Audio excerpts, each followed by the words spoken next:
Hello दोस्तों, आपके अपने YouTube चैनल पर आप सभी लोगों का बहुत बहुत स्वागत है। आज से हम लोग पर्यावरण पर आधारित पिछले विगत वर्षों में आए हुए प्रश्नों को हल करेंगे और आने वाले UPPCS 2022 में बहुत ही ज़्यादा हेल्पफुल होगा। पहले हम लोग पर्यावरण के सिलेबस पर डिस्कस कर लेते हैं और देखते हैं कि कौन कौन से चैप्टर अक्सर इसमें पूछे जाते हैं। फिर देखेंगे कि प्रत्येक चैप्टर में कौन कौन से ऐसे सब टॉपिक हैं जिनसे क्वेश्चन पूछे जाते हैं। जैसे हम लोग देखें कि इसमें सिलेबस में पहला चैप्टर हमारा जो है वो है पर्यावरण एवं सतत विकास। पर्यावरण एवं सतत विकास ये हमारा पहला चैप्टर है। और दूसरे चैप्टर की बात करें तो ये पारिस्थितिकी हमारा दूसरा चैप्टर है। तीसरा चैप्टर हमारा जैव विविधता है। चौथे चैप्टर की बात करें तो हरित गृह प्रभाव एवं जलवायु परिवर्तन है। पांचवा चैप्टर हमारा ओजोन परत क्षरण है, जहाँ से अक्सर बहुत ही ज़्यादा क्वेश्चन पूछे जाते हैं। छठा चैप्टर है वन एवं वन्य जीव, छठा चैप्टर है। और सातवें चैप्टर की बात करें तो अभयारण्य एवं जैवमंडल रिजर्व। आठवां चैप्टर है हमारा वैकल्पिक ऊर्जा। और नौवां चैप्टर है प्रदूषण। 10वां चैप्टर है जल संरक्षण। ये 10 चैप्टर हैं। बाकी हमारा 11वां जो है वो विविध है, मिसलेनियस क्वेश्चन जो हमेशा हर चैप्टर से पूछे जाते हैं, या हम कहें हर एक सिलेबस से जितने भी आपके टॉपिक हैं सबसे मिसलेनियस क्वेश्चन पूछे जाते हैं, यानी कि विविध के अंतर्गत आते हैं। इसके बाद हम देखें पहला चैप्टर हमारा कौन सा है। पहला चैप्टर हमारा है पर्यावरण एवं सतत विकास। पर्यावरण एवं सतत विकास ये हमारा पहला चैप्टर है, इस पर्यावरण सिलेबस का पहला चैप्टर। अब इसमें देखें कौन कौन से सब टॉपिक हैं जो अक्सर पूछे जाते हैं। जैसे हम कहें पर्यावरण के बारे में पूछा जाएगा, पर्यावरण होता क्या है, उसका परिभाषा क्या है। फिर पूछेगा आपका धारणीय विकास या सतत विकास क्या होते हैं, पर्यावरण से संबंधित धारणीय विकास या सतत विकास क्या होते हैं। प्रकृति में जो आपका कार्बन चक्र है, जल चक्र है, इससे संबंधित क्वेश्चन पूछता है। आपका वायुमंडल से संबंधित क्वेश्चन पूछेगा।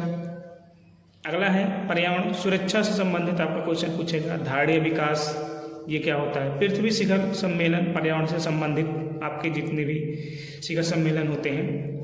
इसके बाद फिर एजेंडा 21 क्या है, एजेंडा 21 से संबंधित जितने भी क्वेश्चन बनते हैं। रियो प्लस 20 से संबंधित जो सम्मेलन होता है उससे संबंधित क्वेश्चन पूछता है। विभिन्न संगठन एवं संस्थाएं जो पर्यावरण से संबंधित संगठन है या फिर संस्थाएं होती हैं उन सबसे कोई क्वेश्चन पूछता है। पर्यावरण संरक्षण से संबंधित अधिनियम कौन कौन से हैं, कौन कौन से अधिनियम बनाए गए हैं पर्यावरण संरक्षण से संबंधित, उससे संबंधित क्वेश्चन पूछेगा। या पर्यावरण से आपका जो परीक्षा उपयोगी अन्य तथ्य हैं उनसे भी क्वेश्चन पूछ लेता है पर्यावरण एवं सतत विकास के अंतर्गत। तो ये हमारे इतने सब टॉपिक हैं, लगभग 10 या 12 सब टॉपिक हैं जिनसे क्या नाम है पूछता है, जो कि पहले चैप्टर के अंतर्गत आते हैं। इस चैप्टर के अंतर्गत यानी कि पर्यावरण एवं सतत विकास के अंतर्गत इतने टॉपिक हैं, सब टॉपिक हैं जिनसे अक्सर घुमा फिरा के क्वेश्चन यहीं से पूछता है। तो अब हम लोग इसी चैप्टर पे पर्यावरण एवं सतत विकास पे क्या नाम है क्वेश्चन लगाएंगे। पिछले विगत वर्षों के जितने भी क्वेश्चन आए हैं या फिर आने की संभावना है, हम लोग उन्हीं क्वेश्चनों को प्रैक्टिस करेंगे इस वीडियो के माध्यम से।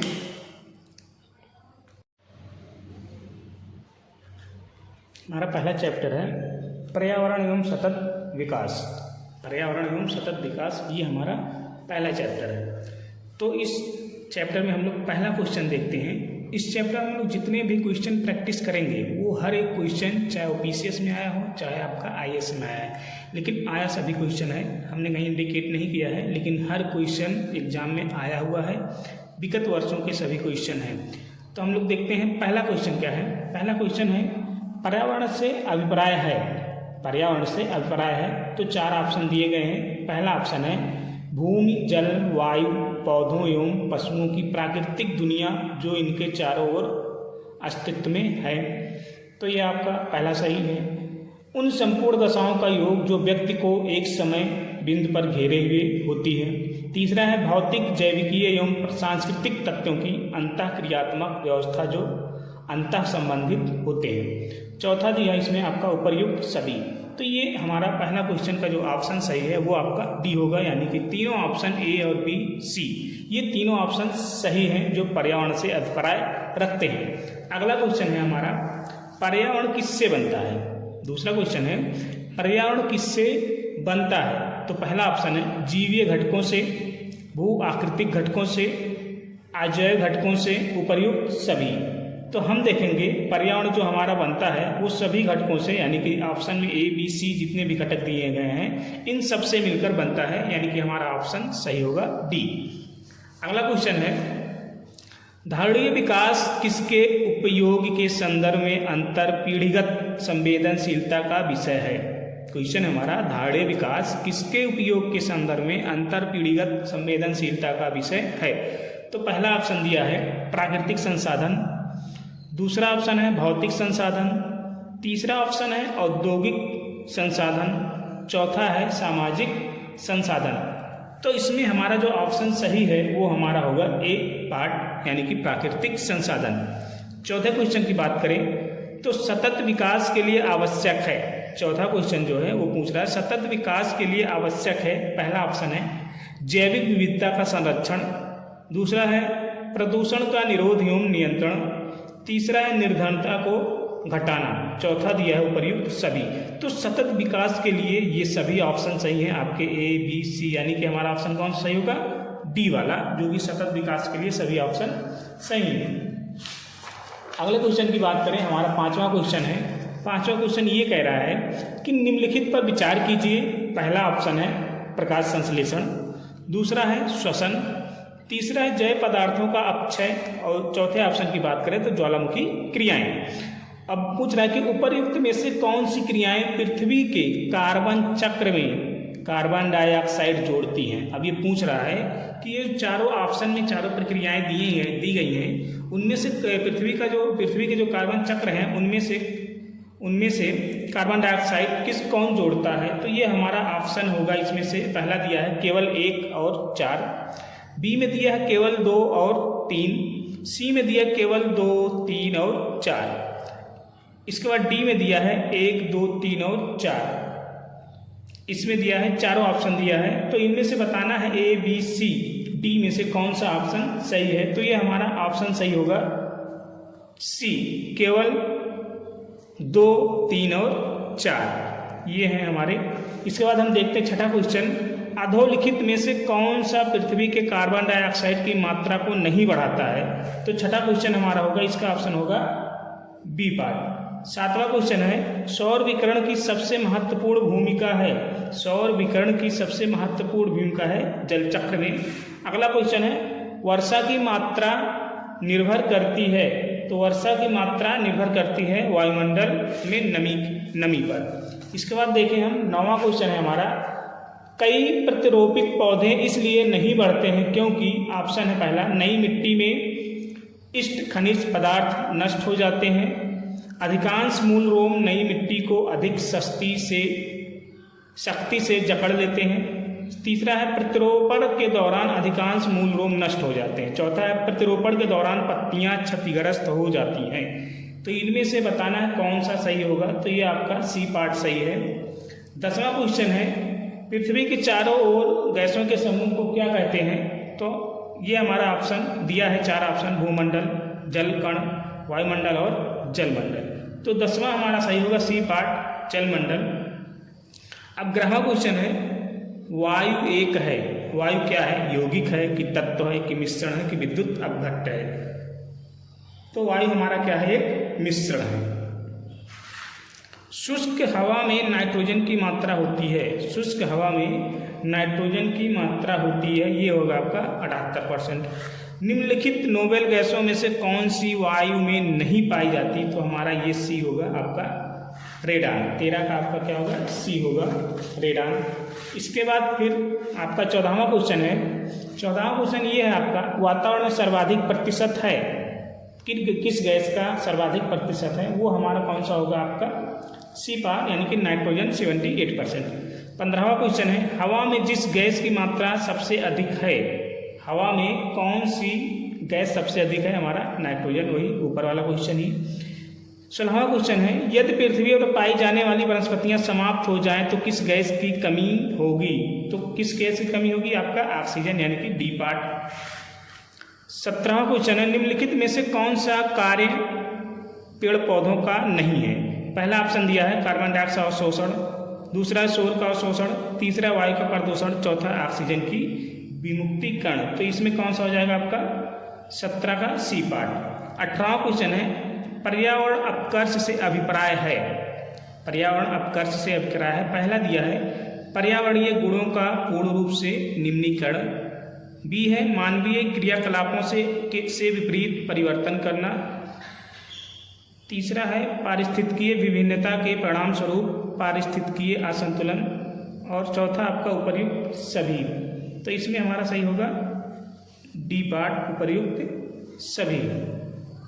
19वां क्वेश्चन है, 19वां क्वेश्चन हमारा अपक्षय का विस्तार संबंधित है। अपक्षय का विस्तार संबंधित है, पहला ऑप्शन है पृथक हुए पदार्थों का संग्रह, दूसरा है मौसम से दैनिक परिवर्तन, तीसरा ऑप्शन है एक प्राकृतिक क्रिया जो चट्टानों को सूक्ष्म कणों में विभक्त करती है, चौथा है उपर्युक्त में से कोई नहीं। तो 19 का अपन ऑप्शन जो है सी सही होगा।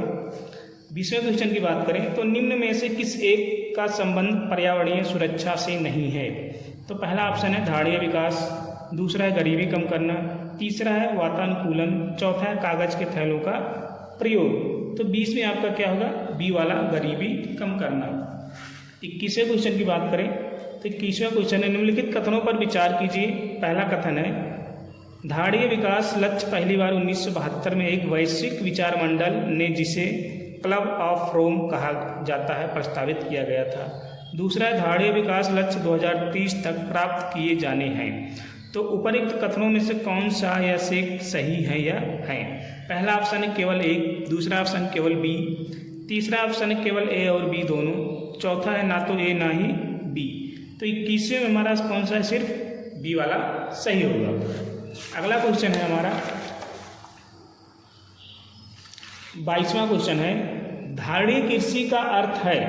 धारणीय कृषि का अर्थ है, पहला है आत्मनिर्भरता, बी है विश्व व्यापार संगठन के मानकों के अंतर्गत कृषि निर्यात तथा आयात कर सकना, सी है भूमि का इस प्रकार प्रयोग कि उसकी गुणवत्ता अक्षुण्ण बनी रहे, डी है कृषि उपयोग हेतु अप्रयुक्त भूमि को प्रयोग में लाना। तो 22वें का ऑप्शन आपका कौन सा सही है? C part. 23वां है रियो डी जेनेरिया में संपन्न अंतर्राष्ट्रीय सम्मेलन था। तो पहला ऑप्शन है संयुक्त राष्ट्र पर्यावरण एवं विकास सम्मेलन, बी वाला है पर्यावरण एवं प्रदूषण सम्मेलन, तीसरा है अंतर्राष्ट्रीय नई अर्थव्यवस्था, डी है इनमें से कोई नहीं। तो 23वें का सही है हमारा ए पार्ट, संयुक्त राष्ट्र पर्यावरण एवं विकास सम्मेलन। हम 24वें क्वेश्चन की बात करें तो 24वां क्वेश्चन है भूमंडलीय पर्यावरण सुविधा के संदर्भ में निम्नलिखित में से कौन सा या से कथन सही है या है?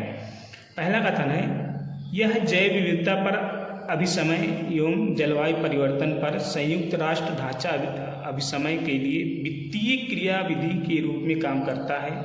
दूसरा है यह भूमंडलीय स्तर पर पर्यावरण के मुद्दों पर वैज्ञानिक अनुसंधान करता है। तीसरा है यह OECD के अधीन एक अभिकरण है जो अल्प विकसित देशों को उनके पर्यावरण की सुरक्षा के विशिष्ट उद्देश्य से प्रौद्योगिकी और निधियों का अंतःकरण सुकर बनाता है। डी है ए और बी। तो इसमें से जो 24वां क्वेश्चन है 24वें में आपका सही होगा ए पार्ट, 24वें में आपका सही होगा ए पार्ट। 25वें क्वेश्चन की बात करें तो 25वां क्वेश्चन है आपका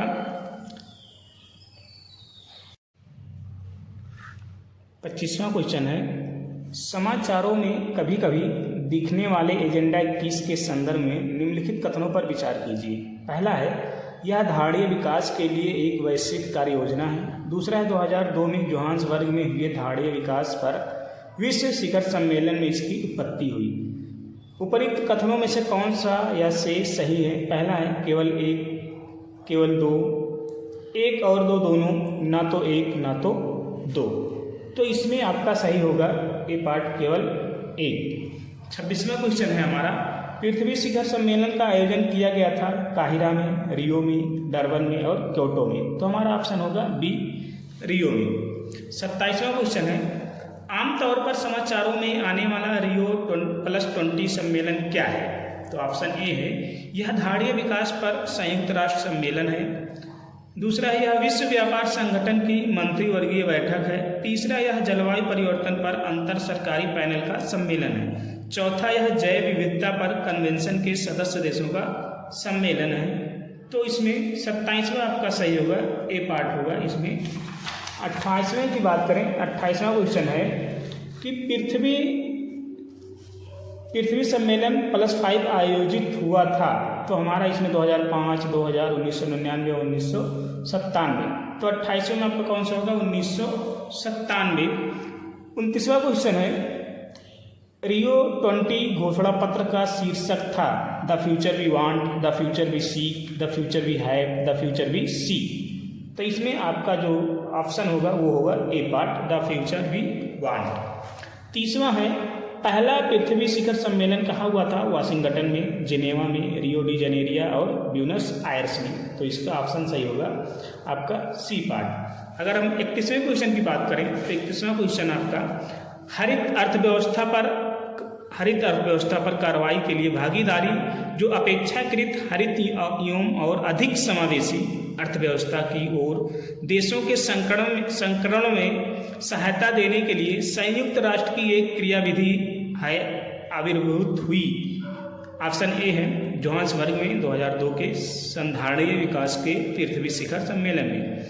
दूसरा है, रियो डी जनेरिया में 2012 के संधारणीय विकास पर संयुक्त राष्ट्र सम्मेलन में। तीसरा है, पेरिस में 2015 में जलवायु परिवर्तन पर संयुक्त राष्ट्र फ्रेमवर्क कन्वेंशन में। तीसरा है नई दिल्ली में चौथा है नई दिल्ली में 2016 के विश्व संधारणीय विकास शिखर सम्मेलन में। तो 31वें का आपका जो ऑप्शन सही होगा वो बी होगा, रियो डी जनेरिया में 2012 के संधारणीय विकास पर संयुक्त राष्ट्र सम्मेलन में। तो अगर हम 32वें की बात करें, आपका जो 32वां क्वेश्चन है तो ये है, राष्ट्रीय पर्यावरण अभियांत्रिकी शोध संस्थान अवस्थित है बंगलौर, हैदराबाद, नागपुर या फिर नई दिल्ली। तो 32वें का क्वेश्चन हमारा होगा वो आपका सी सही होगा। फिर 33वां क्वेश्चन है, राष्ट्रीय पर्यावरण अभियांत्रिकी शोध संस्थान कब और कहाँ अवस्थित है? तो इसमें 1970 धनबाद, 1958 नागपुर, 1956 नई दिल्ली, 1960 चेन्नई। तो ये हमारा ऑप्शन होगा 1958 नागपुर में।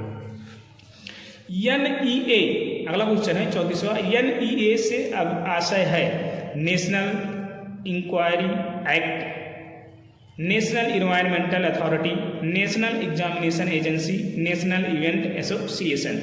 तो 34वें का सही ऑप्शन होगा आपका B part, national environmental authority.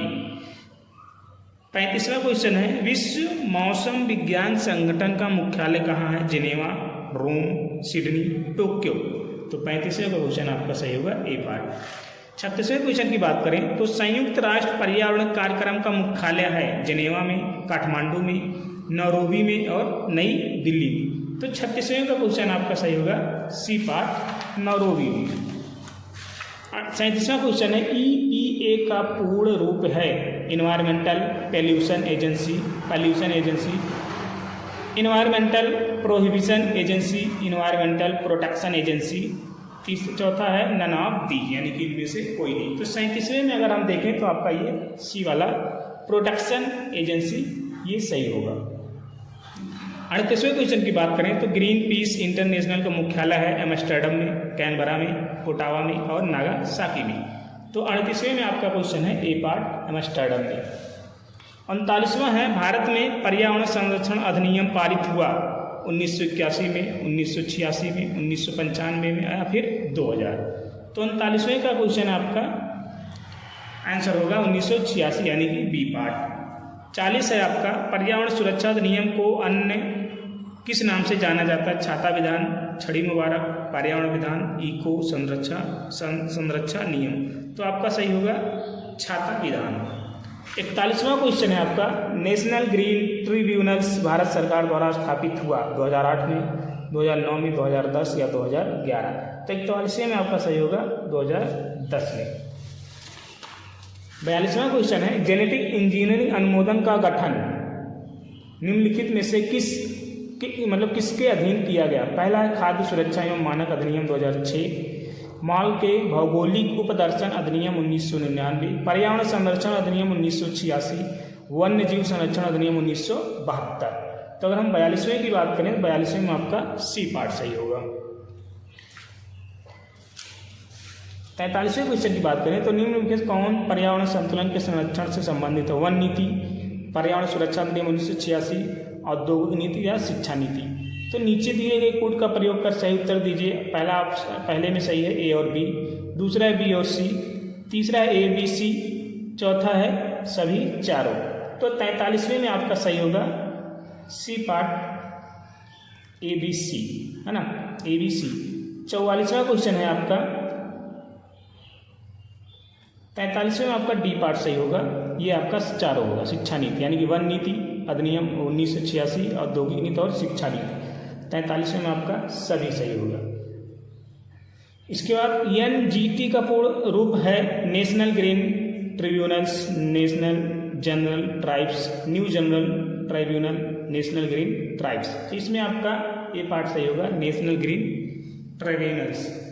45वां question है आपका 45वां क्वेश्चन राष्ट्रीय हरित न्यायाधिकरण अधिनियम 2010 भारतीय संविधान के निम्नलिखित में से कौन सा ऐसे प्रावधान के अनुरूप अधिनियमित हुआ था या हुए थे।